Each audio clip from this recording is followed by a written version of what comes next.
to a couple NFL off-season stories here on Sports Wrap Live, but instead we have another champion joining us on the Ghost Pepper hotline at 713-212-5790. But first, we got to throw it to our good friend Premium Pete, who is going to give our special guest the proper introduction. Pete, how are you tonight? Good evening, Sports Wrap Live. Everybody listening worldwide. What's going on, guys? Man, we're just putting out another banger right here on Thursday night at Junction Bar and Grill. Pete, you know how we do it. Absolutely. And it's only right that, the great sports show in Houston and the great sports show that's being listened on iHeartRadio all around the world not only, gets a great sports show, but also gets great athletes to come on and talk with them. So, I've been wanting to get this done for a while, and, let's get right into it. So, yes, sir. Coming right out of New York, okay, Notre Dame star, okay, a one-time Giant, okay, definitely a Green Bay Packer, a Super Bowl champion, a great individual, a person I know that works very, very hard, just in a sense of life and on the football floor, a good friend. Like I said before, a Super Bowl champion, Green Bay Packer, number 25, Brian Grant. Ryan. What's up, fellas? What's going on? Ryan, welcome to Sports Wrap Live, man. We've got a studio packed with people tonight, and I'll tell you what, everybody is so happy to hear your voice, man. We have had a championship type of week this week here on Sports Wrap Live, and I'm going to get right into it, man. You came into the league with the reigning world champion Giants out of Notre Dame and ended up winning one with the Green Bay Packers. Now, with this being Combine Week, tell us what your experience was like back in 2005. It was an awesome one. I got a chance. I was at the combine. I got a chance to participate in that. It's a long week for these young guys. They're going through a lot, and I think the purpose of the combine is to kind of overdo it. I think the league and everybody, the coaches, they overstress them, overwork them, undersleep them. They make sure that they put them through a rigorous test, mentally, physically, emotionally, across the board. They're going to push, pull on them. But it's in high demand because our job is high demand. At the same time, they're putting a major investment into these young guys. So it's one of those things. But trust me, once they get done with it, those guys will be excited. And this is, at this point, for those young dudes, it's probably the most important 2 days of their lives, because at the end of the day, what they do, could seriously impact these next couple months for them, and at the end of the day, their job status. Well, of course, you are the OG RG, and there's another RG that's heading into the Combine that didn't get that memo because he is going all out. Superman socks and everything. I like how you of course, put that all around like that. Of course, but I got to talk to the OG RG, and he ran a 4.43 in the 40, but yet went undrafted. How important is this weekend to guys who are out there just trying to get a look? I think it's very important. At the end of the day, they're going to recognize, they're being taught to be in schools and all that stuff, so they go to these facilities to train for that. And at the end of the day, you're training for a test. Because that whole weekend is one big test. A lot of different things that they're going to make those guys through. And I think everybody has, their own little thing. Each person's going to try and come with something different. I like what guy RG3 is doing. I think that he's a super talent. I like his style. I like the socks. I actually dig it. You know what I mean? I like that. I think as the kids say, swag. But I think he's got his own little thing. He's got to have his own little thing. He can't look like everybody else. So I appreciate that. But the guys they'll step up, and it's important. And you never know. At the end of the day, you're trying to put your best foot forward. I actually performed pretty well at the combine, and still went undrafted. And you never really know. I was told, fourth round grades across the board, and doesn't mean anything. So really, but you're just trying to do everything you can to put your best foot forward. At the end of the day, just let the chips fall where they may.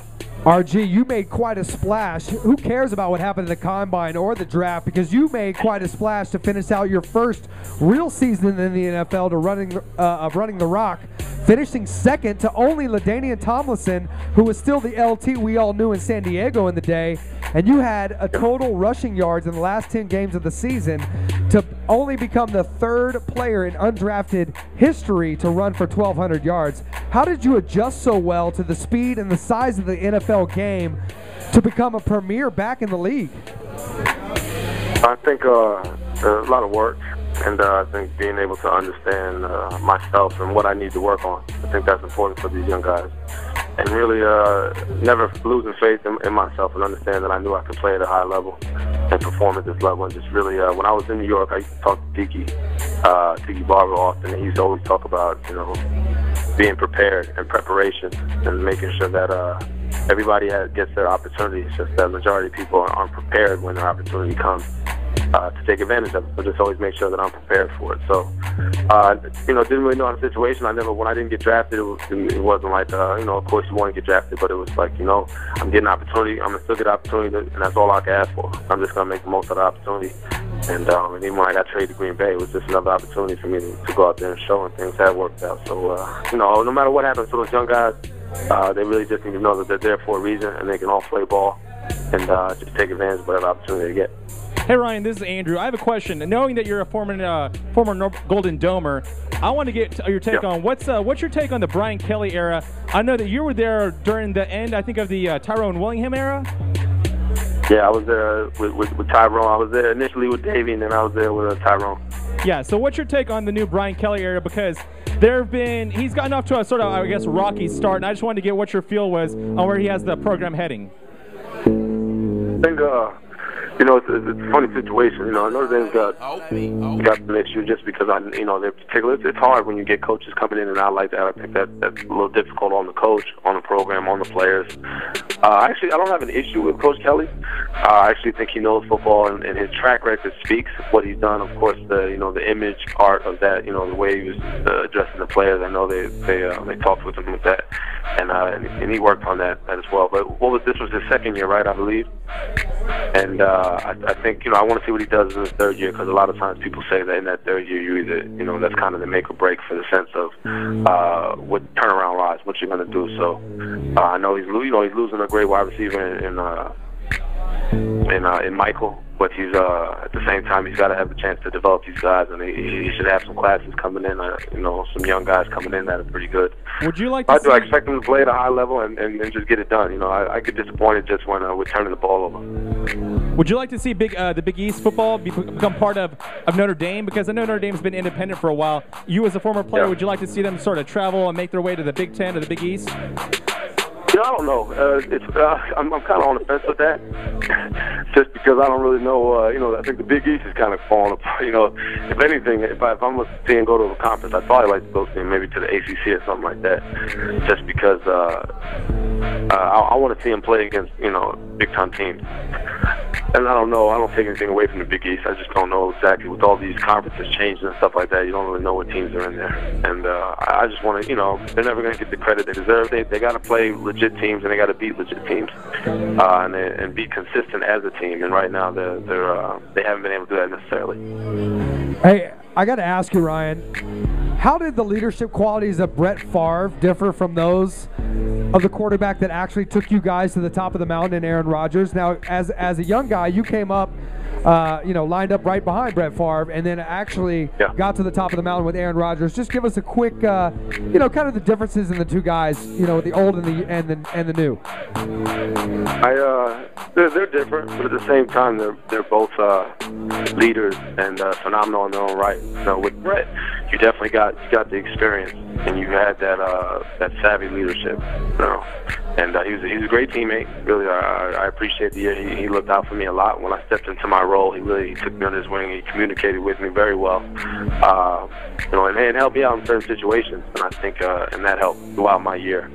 Only getting 1 year, with him though was what it was. But I think with Aaron, Aaron got a chance to kind of develop and watch, and I watched his work ethic. I watched his passion, and being able to play with Aaron for the past 4 years has been phenomenal, because just to see his development, see his growth, and Aaron plays with a chip on his shoulder, and I think that's what keeps him at such a high level. Of course, he has all the the attributes of the speed, the velocity, the arm strength, the accuracy across the board, but he has that intangible stuff of the leadership. He's got that discount double check. That's what he's got. Yeah, he's got the discount. He got that. That just puts him over the top. Him and Raji. Puts him over the top. Him and Roger got it going. Hey, Ryan, this is DJ Gons. I know we're kind of on the NFL tip, but I kind of wanted to put a different tangent here, kind of the playing, the instrumentals here for you guys. I was wondering, what songs are you rocking on your iPod right now? Oh, what am I rocking on my iPod right now? Well, I listen to different. I'm different head. I listen to kind of everything. Nice. I'm if you say like one song, I like Black. I like Black Thought from the Roots. Oh. I gotta give shout. I'll give shout to A-Town because I'm a big Bun B fan. One of the dudes. Hey, I'm so glad you. I'm so glad you brought that up. I'm so glad you brought that up because I'm gonna bring Bun B on the line right now, checking in from San Antonio. That's how we do it here, right? Yes, sir. Bun, how are you? I'm doing good, doing good. How's everybody doing, Sports Rap? Ryan, how you doing? It's What's packed. up, man? What's going on? It's packed here tonight, Bun. So I'm gonna let you get in a little bit before we get to the top of the hour. Well, I just want to talk about this incredible season that you guys had this year, Ryan. First of all, congratulations on an incredible season with the Packers this year.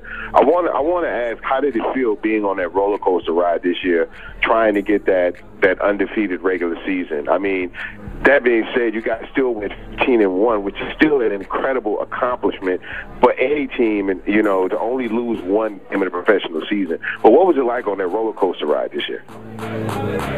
It's funny you say that. It really was a great year, and we definitely, of course, we didn't get it done when we wanted to, when it counted the most, and finished the way we wanted to. But our expectation was so high for ourselves, and we were in such a good place as a team, mentally, just on the right track, that every week was just the same. It was almost like monotonous because we knew that let's just play our ball, no matter who we play. Let's just play our ball, take care of our business. If we play our game, we felt like teams couldn't beat us. So it was a great thing. The environment, in our job, when you win, the environment's great. It's a great place to be in, and the Packers, of course, the organization and just the community take care of us. So it was a great year for us, week in and week out. And unfortunately, like I said, we didn't get it done when it counted. But it's even more motivation. The thing about this sport is the thing that makes it so good is the same thing that makes it so hard when it doesn't go right. So we just, we're just gonna fight back, and then we'll make sure that guys are taking care of business next year. Ryan, we definitely want to keep in touch with you over the summer, but I gotta ask you, while we got Bun B on the line, of course, we don't just talk sports here on Sports Rap Live. And Black Star playing. And Black Star playing for the man. There you go. Right there, DJ Gons. I gotta ask you, RG, what is your top 3 favorite pair of sneakers of all time? Because we got Bun B on the phone, we got Premium Pete on the phone, and of course we got Ryan Grant 25 on Twitter on the phone. Tell us your top 3 sneakers of all time. Oh man! All right, y'all gonna put me on the spot. All right, let me check it. I did tweet you earlier. You got to check your Twitter. My number one is the Jordan 11. Ones with the patent leathers. I think those are the leathers. Yeah, that's That's one of the best joints I've ever seen. I was a big Air Max fan, so the 95s were one of my favorite Air Maxes. But Pete knows, man, I'm into so many shoes. I don't know, top 3. I used to. One more. I played basketball. I played basketball growing up, and I used to always love the Flight Posits. So I don't know if they came out of the years ago. Did you just say Sky Posits? Flight Posits, I used to hoop. Just because I used to hoop, I used to hoop, and they were comfortable with me. That was them. I used to wear them all the time. But there's so many, shoes. Pete knows. Pete goes in my closet. I got shoes for days. Awesome. Well, hey, RG, Bun B, Premium Pete, thank y'all so much for checking in. Bun B's got a show in San Antonio.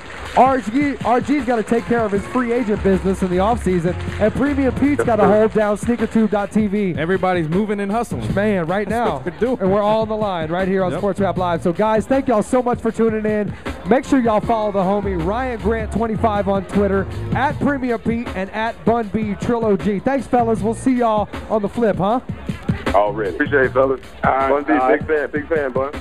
Hey, man, likewise, Ryan, man. You boys, man. And I just want to say something before we break, man. Go. I think it's a crime that Aaron Rodgers and the Green Bay Packers are not number 1 seeded team going into next season with the year that man had.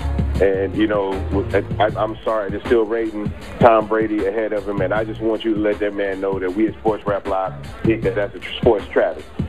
Woo! I'll let him know tonight. Hey, maybe if we get Aaron Rodgers on the phone, my wife might she might just leave me. You never know, because she loves her some Aaron Rodgers. You don't want that. Damn. We'll keep him off the phone then. You don't want that.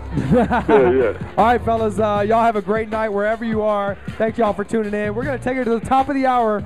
We got a little overtime, but it's all good, because we'll be right back here on Sports Wrap Live.